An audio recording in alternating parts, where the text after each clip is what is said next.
Right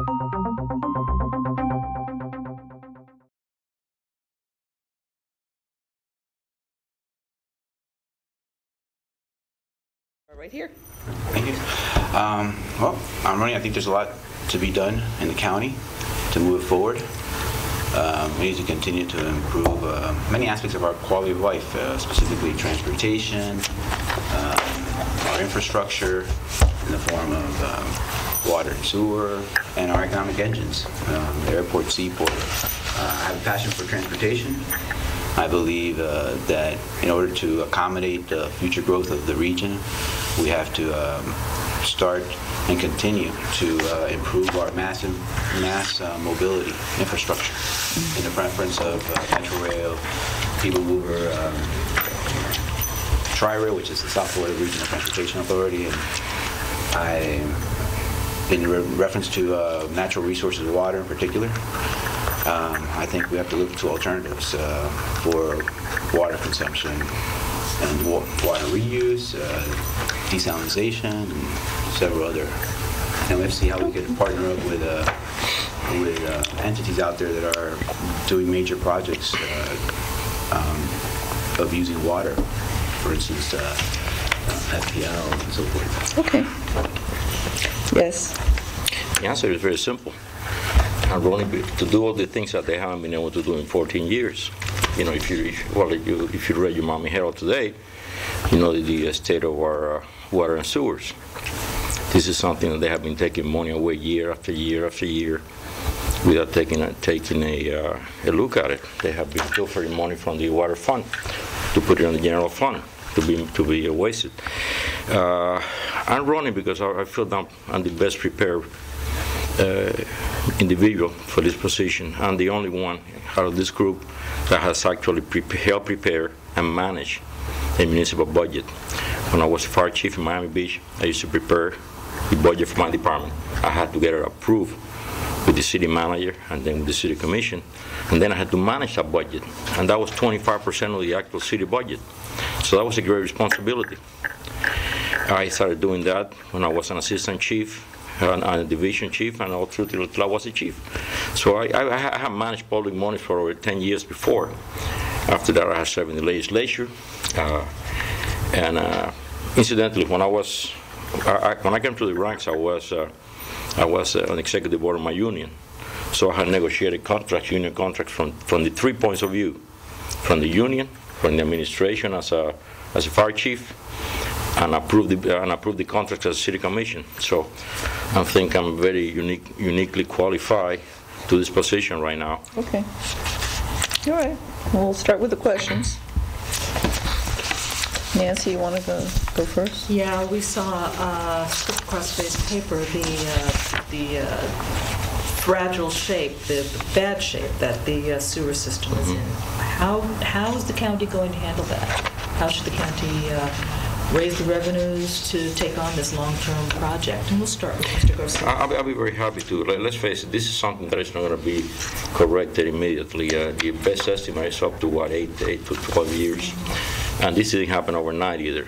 Every year they have been taking the funds from the water fund, from the water department, to be put in the general. You know, the water is usually a money-making operation for the county. The way it should be done, any monies generated by that, any revenues generated by the department should stay in the department for improvements. But when you are stealing money every year to cover the general fund, that's what we have right now.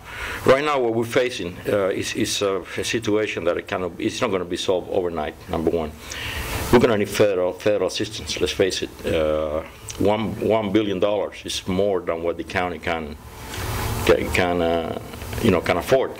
So we're going to have to work with the federal government on that one. Well, can the federal government help, though? I mean, they're facing their own major financial problems. I mean, I think that the time for, block grants and that sort of thing is getting tougher to get money from.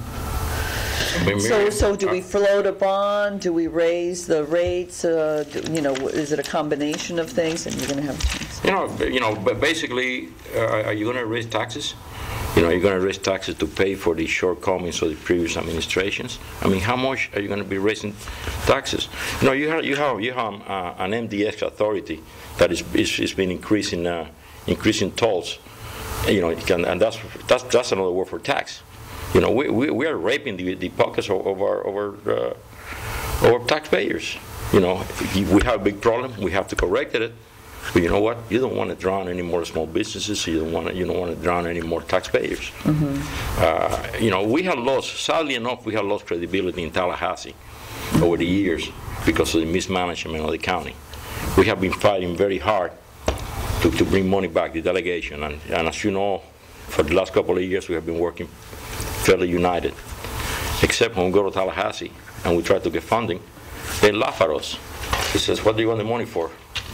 So then so-and-so can spend them or steal them. So it's getting harder to get money in Tallahassee. Right now, I agree with you. Money is tight everywhere, but this is something that is way beyond our scope. Can we floor the bond? We might have to. Okay, I wouldn't like to, we might have to. We floated a bond to pay for that magnificent stadium that we have out there. You know, and that doesn't benefit the whole community as a sewer department. Right. Okay. Yes. Well, Commissioner. definitely I've been against borrowing money from the enterprise fund of the water and sewer. I've been in the minority in that aspect, and they have taken money from the water system. I think we have to be more efficient, obviously, with our department, look for savings. Years ago, I sponsored a cost of living adjustment to the water rate, and it didn't go anywhere. And you know, that's where the vote stood. But Now, the water rates are one of the lowest, aren't they, in Miami-Dade? And they should continue to be because of the consolidated department. Unlike Broward County and other jurisdictions that have 8, 9, 10 water departments, we're consolidated departments, so through efficiencies and economies of scale, we should be lower. But it still doesn't mean that it might require a cost of living adjustment through the years, and unfortunately that has not occurred. Now the issue of our partnering with private entities for possible desalination and so forth, we should look at that and look at that aggressively. FPL, for instance, is doing a huge nuclear power plant, and they're going to be using a lot of water, and there has to be, but we have to have, there has to be a will. There has to be ways to partner up with that and get savings, but there has to be a will from the county and a push to sit down and see how we can partner up with them. And in the and obviously we have to maintain our infrastructure and keep our labor costs down. I've been one that I've proposed that not only the issue of salaries and percentages of going up or down, but the whole entire contract should be reviewed. For instance, accumulated leave shouldn't be paid out at the highest rate when you're basically leaving. It should be paid out. Okay, we're deviating from sewer. We'll come back to that. We will come back to that. It all brings costs. Okay. One of the other issues that we're always talking about in this county, seems a perennial issue, is Jackson. I wondered, there's been a proposal floated now and again to turn it into a public nonprofit, like a 501(c), like in Tampa or Broward, which would keep it away from politics. You'd have an independent board, but it would be a nonprofit. I'm not talking about an outright privatization. How would you feel about that? We'll start with you. Well, I've advocated that if the department, if Jackson is going to continue to be our safety net hospital, maybe we should look at making it a county department. I advocated that for years. I was not in the majority. If that is not the case, that it continues to lose money, I think hopefully under this new administration we have to let it run and see if the recovery board can continue to turn on a profit or stop losing money. at the least, and work. If not, then we have to look alternatives. Another way is, yes, a nonprofit statute, but do we say that continues to be the only source, the only hospital that gets the money, the half-penny sales tax, to take care of the indigent, or do we say that the money should follow the patient and make it more competitive, so that all the entities, all the nonprofit entities, because then it'll be just the same as Baptist and the same as other nonprofit entities in the county, should they be able to provide that service too? Those are questions that have to be answered and worked through if it were to be turned into a nonprofit entity.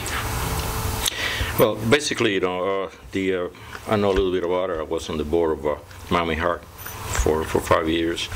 I was part of the board that created the trauma center. I was the representative from the city of Miami Beach. So Jackson and I trained at Jackson when I was a paramedic. So, and I think that Jackson should stay within the people of Dade County. Broward's got a great system. You know, whether we have the personnel that Broward has, I think we have it better. The problem has been the politics that have gone there through the years. Jackson grew from a board at one time up to, what, 36, 37 people. And the way they were appointed by commissioner, and it was like almost like a political reward. I know Mr. Barreiro appointed Albie Galbut and a couple of other people out there. So basically, that was another political animal. The meetings were going forever and ever and ever. The board needs to be streamlined, and the board need to answer to the city commission, to the county commission. If you are going to bring somebody that is pro privatization, they're going to steer the hospital that way, and that cannot happen. Again, Broward's got a great system, but we know we are not Broward County. Do you think Mr. Migoya, who's now the CEO there, is he steering it toward a privatization system? You know, Mr. Migoya, I know him personally. I respect him, but you know, Mr. Migoya comes from a very private background, and again, you carry your own baggage. When you are going to implement your rules, you're going to go with your own experiences. So there's got to be a balance. There's got to be a balance there. I think that right now, this board is very pro-private. It has been reduced in size, but I believe and again, Joe Real and I went to high school together. I know you forever. Marcus Lapchus, I know since he was a kid. I said with Beleka, I know the people out there, and they're very conservative people, and they're very honorable people, but they're pretty much pro-privatization. You need to balance that out a little bit. Let me just question on the issue of the appointments. The board has never had direct appointments. There was a selection process, right, a selection committee that was heavily weighed on behalf of the Public Health Trust, PHT, and so we never had direct appointments. But they ran us, gave us a slate, and then we would. But you have to be nominated by a city committee, by a county commissioner, and usually you have certain amount of courtesy from one commissioner to another. I mean, let's face it. Well, people applied. I don't think he had to be nominated, but there were some godfathers and godmothers in there. Again, you know, I mean, basically, it wasn't an efficient way to run a hospital. It was fixed. It was tweaked. Ida Clark, I think was the last, and I knew Ida for way, long back. He did a very good job, and then sadly enough, he has some mental problems, And I think that's when Jackson started to go down. Let me just interrupt here for a second. Did the boundaries of the district change in any significant way? District 5 was a district that actually did not have to change. It grew the correct percentage from the last census. But due to everybody else moving, it lost a couple of blocks on the beach side, and it gained a couple of blocks on the Miami side. Okay. But basically, it was within the deviation. Nothing much. Yeah, it was within the deviation. It also mirrors a lot to the district I had and the state level. If anything, just got reduced, a lot of the gerrymandering was taken away. There's still somewhat of a gerrymandered district, because if you really want to do it, you would cut division half, length, north-south instead of east-west. Right. So basically what you have is, usually have a gerrymandering out there. So you have south, this district now is predominantly the south part of the beach? No. It's the east. 69 is Indian Creek, the waterway is a dividing line. Oh. So Do you understand? In the committee hearings of redistricting, I proposed that the district come down to 41st or so forth, and go down a little further west. That was not the will of the board, of the committee. They preferred, because obviously when you start looking at those demographics and those populations, it alters substantial the districts around. So what this is just to understand, west of Indian Creek, south of 69 Condo Canyon. is your... Condo Canyon. And then the condos that are on Collins to the east, or east of... No. Where's that fall? East of the waterway. Okay. East of the waterway, and then you got South Beach. Basically, it's a district that is very conducive to absentee ballot and absentee ballot fraud, because you got a lot of elderly residents out there. And again, that's we can get into that later on. The Charter Review Commission made it easier for cities to incorporate, but it maintained more difficult standards for annexation. Where do you both stand on that? I'll start with Mr. Barreiro. To incorporation and annexation, I believe that those areas that are unincorporated should have the ability to make their determination of whether they want to incorporate or annex. I think with that, the formula should be make sure that they just don't cherry pick the areas that are affluent and good tax bases. That they take the weight of the county, because it wouldn't be appropriate for them to leave behind the costly areas. But I think we should control that in the sense of making a determination for them. They should be held.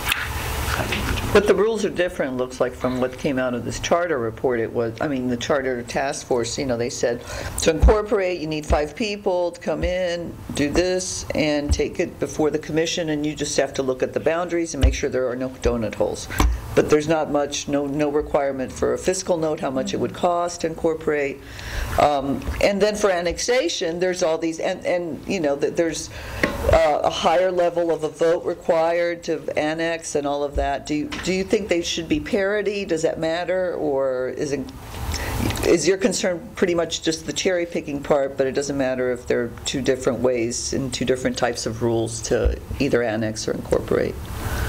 There should be. There's not one single form fits all. I think there could be several ways, but the cherry picking has to be protect or not allowed. Not allowed in any of the systems. Okay. This district primarily is all incorporated. There's 2 small portions that is unincorporated. So it's not as big an issue for this district anyway, overall? It is not a big issue for this district, but it's a big issue for the county, because basically what we have is what I refer to as donut holes. You have these pockets that are within municipalities that are served by the county, and that's a very inefficient way, all the way from fire to police to regular services. We need to eliminate that. Even if the people don't want it. I live in an unincorporated area, and I'm personally... You got the best of 2 worlds, because you're paying less taxes, number one. It's Maxinex to me, but I just say, I just don't see any sentiment for either incorporation or annexation. You shouldn't, because you know what? The example that the local governments have given have been one of corruption and lack of trust. Let's face it, at this point in time, to be a politician is just way down below. I don't want to be described as a politician. I want to be described as a public servant, and that's what's happening. Look what happened in Jacksonville. Jacksonville, they incorporated the whole thing into one big city, and it's one of the best-run cities in the state. Taxes have gone down, the services are there. Okay, but for that it takes a political will. I don't know if you remember, I've been in Dade County for 52 years. 52 years, about 45, 50 years ago, there was a referendum to merge all police and fire departments, and it was soundly defeated. You know why? Because we still maintain the small town flavor that we want to have. And folks, we don't live in a small town anymore. We live in a very cosmopolitan and metropolitan area. I think, at the very least, some of the services need to be not consolidated, but they need to be regionalized. For instance, when I was a fire chief, I had to provide service to municipalities that Metro was supposed to serve, but they couldn't. They physically couldn't do it. We were providing services all the way up to almost Sonny Isles, Indian Creek Village, North Bay Village. Okay, so those things have to be just out of for fiscal responsibility have to be addressed. On that issue, I've taken tough positions, and I put forward,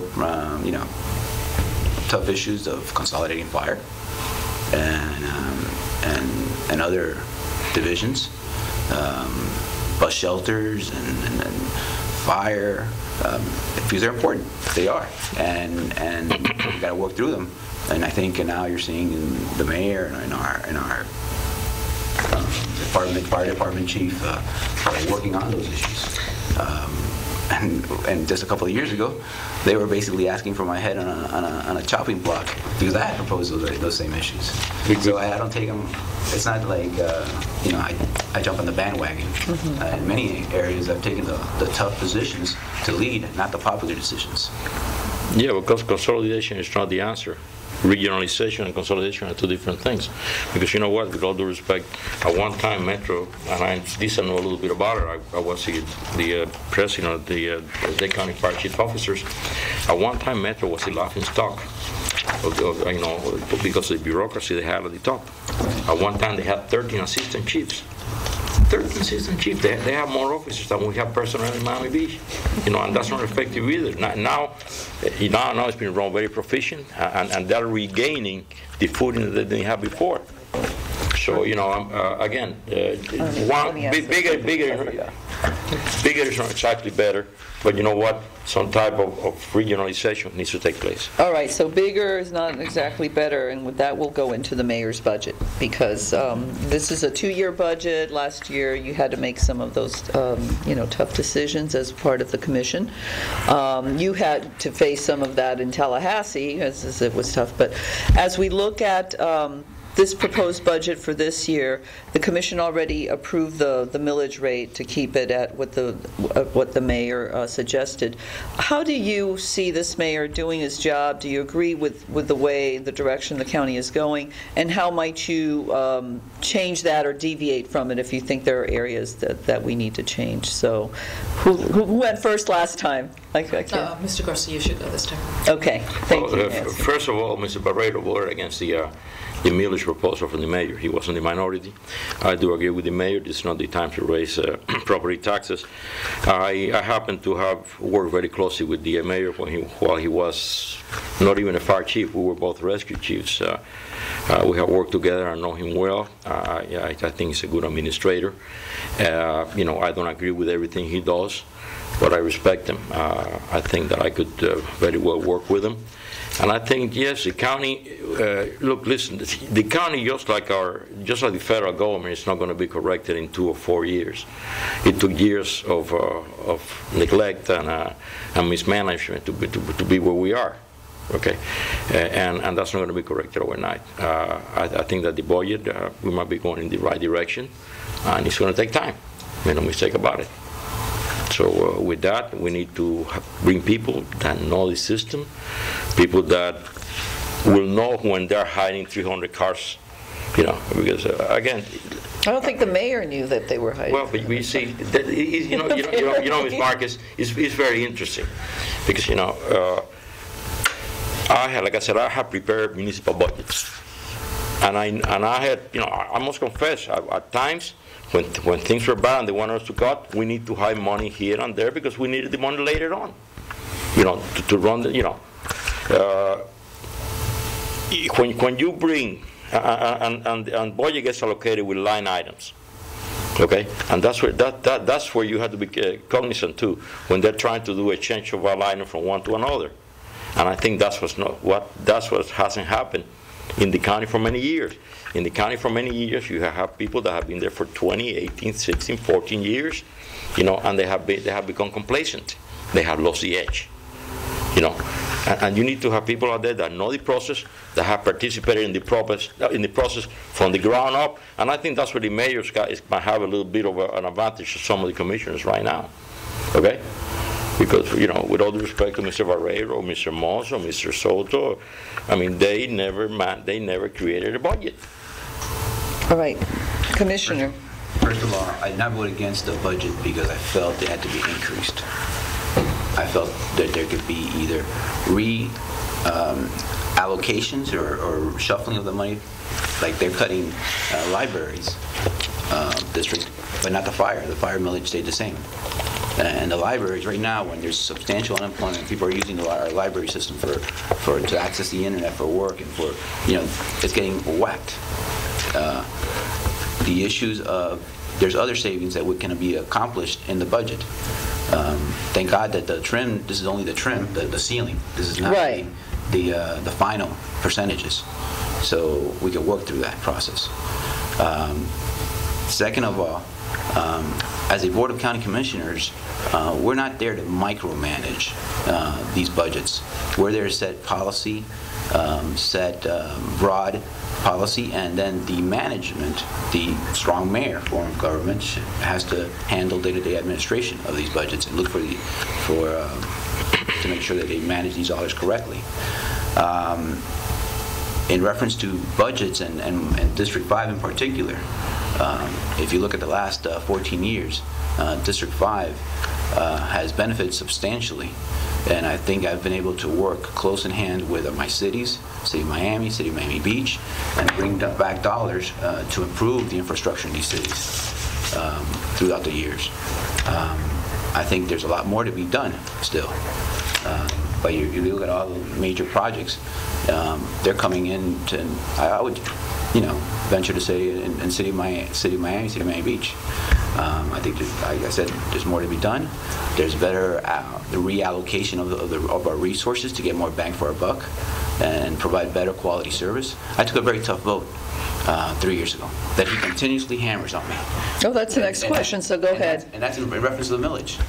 And here it was, a person did not approve any of these labor contracts, extremely lucrative labor contracts that, that these people benefited from. But I was not going to cut the taxes to then fund these contracts that I did not vote for on behalf of the backs of the people, most people that need the, excuse me, I get very emotional on this. On the backs of the people who need the job. The diners, the disabled people, and they constantly hammer me on taxes. And I'll take that vote again today. And I did not vote on these labor contracts. I gave all this huge percentage. But it is what it is. You did not vote for the contracts. I did not vote for contracts. Jimenez says he was the only one. He wasn't the only one, with all due respect. I just haven't gone out there, because I'm not one of those persons to go out and correct the record constantly. On people and live on the media airwaves. I work on my day-to-day work before the commission diligently and with all respect. And I think we've done a very good job. I think hopefully now, with a responsible mayor, we can work through this. Let me go, because we're wrapping up. I just got this became a monologue on his part. I would like to rebut some of the things he said. Because I can tell him right now how he can save $33,000 a year. You rebut it with this last. Well, I just wanted, we've been asking all of the candidates where they stand on the issue of gambling. Just keep it real short, and then we'll have one more question. Would you be an advocate for more gambling, or for a referendum, destination resorts, whatever you want to call it, casinos? Let me begin with Mr. Barreiro and give you advice. I'm in favor of gaming. I think gaming is not going to it's not going to overwhelm the brand Miami. I think it's just going to be another piece, another thing to offer our tourists when they're here. Just like they could go out and go to the beach and go to a baseball game, go to a football game. They could go one night out to the alcohol. We did that with the Performing Arts Center. They go out one day to go see a Performing Arts Center. Now, it should be controlled. It should be well managed, well administrated. The infrastructure should be in place. It should not be done flash. It should be well thought out and well done. Thank you. Well, I think it shows a lack of knowledge of what gambling is all about. When you go to Vegas, they try to keep you in the casino as much as they can because that's how they make their money, plain and simple. I think, gambling is could be a factor here, but the way that gambling is being sold to us as a cure-all, it ain't going to happen because it didn't happen in Atlantic City, and it hasn't happened in the Mississippi River, and it has happened in a whole bunch of places.